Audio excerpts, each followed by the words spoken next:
Into persecution. Your pastor and I have been together all of my ministerial life, and he has mentored me and has encouraged me in a lot of ways, and the Lord speaks to him and through him. Amen. Dear Lord, dear Lord. And I thank God for what he has done through Brother Hardy. Amen. And he's definitely a man that has traveled. He has really blessed places and has been run out of places. Amen. And that's part of it. Amen. A lot of people don't like the truth. How you respond to the truth determines whether you're a Christian or not. Amen. I'm a street preacher. I got started preaching on the street. And so I preached one message, and I preached that same message for over 25 years, and that's the gospel of Jesus Christ. The death, the burial, the resurrection, and the return. All right. Amen. I've never had to hunt for a sermon, never had to pray for a sermon. Lord knows what he gave me to preach. That's the gospel message. Well, I committed myself to that message and that message only.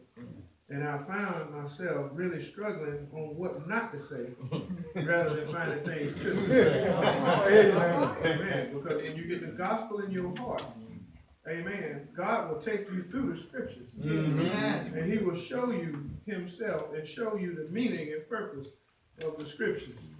And the meaning and purpose of the scriptures is to prove that Jesus Christ is the Son of God, and that through belief in his name you may have life. Amen. Amen. That's John, the Gospel of John, the 20th chapter.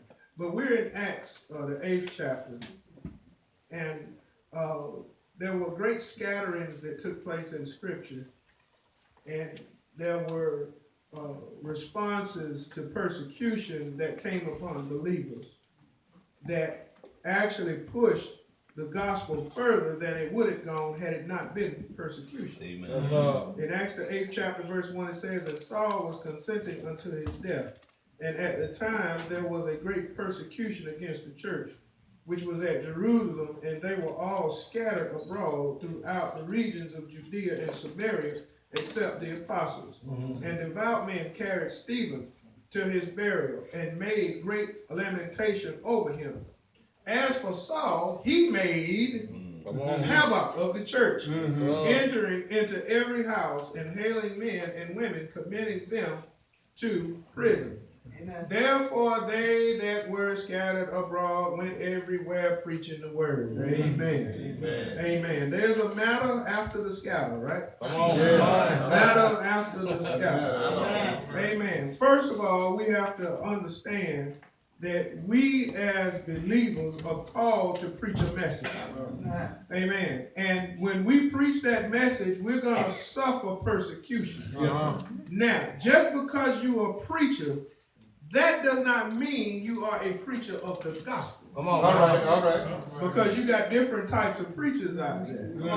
And so in understanding what this is about the kingdom of darkness, primarily through Rome, and through the blindness of the Jews, it is them coming together to try to stop the preaching of a message. Amen. They're not necessarily trying to stop people, but they're trying to stop the preaching of a specific message. Amen. And so understand that those who were preaching the message of Jesus Christ, that salvation comes by Christ and Christ alone. Amen. That salvation comes by grace through faith, find themselves struggling, amen, and being subject to all types of persecution. Amen. In 1 Peter, we find that Peter of all people, amen, who rejected Jesus when Jesus said that he must go and suffer at the hands of the scribes, the chief priests,